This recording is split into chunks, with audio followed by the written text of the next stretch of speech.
In today's video, I'm going to teach you how to file and run GST on Xero. Before we begin, make sure you're signed in to the correct Xero organization and that your bank reconciliations, invoices, and bills are up to date. Accurate GST relies on clean data, so if anything looks unusual later, pause, fix it at the source, and then return to the report. Start by opening Xero.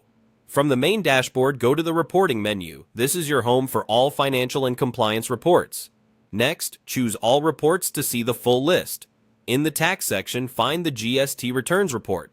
Depending on your region and settings, it might appear as GST Return, but the idea is the same.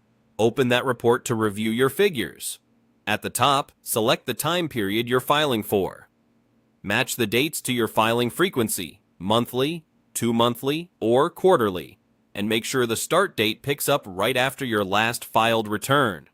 Confirm that the accounting basis shown matches how you're registered, whether cash or accrual, so the numbers reflect your obligations correctly. Take a moment to review what the report includes. Check that sales and purchases are using the correct tax codes and that any draft or awaiting approval items that should be included are finalized.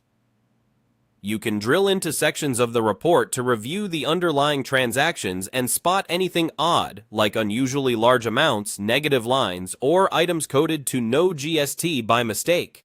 If you find an error, edit the original transaction, then refresh the report to see the update.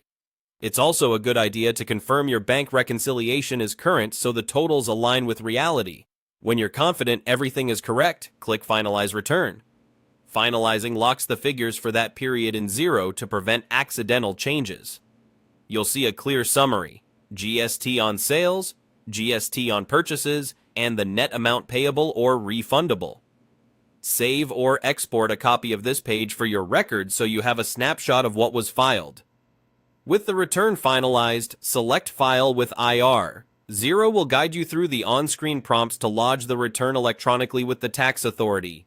You may be asked to sign in, authorize Xero, review a declaration, and confirm the figures. Continue until you receive a submission confirmation. After filing, review and save the confirmation details with your month-end or quarter-end work papers. Note any payment or refund amount and the due date shown by your tax authority. Your filed return will stay in Xero's history, making it easy to stay consistent period to period.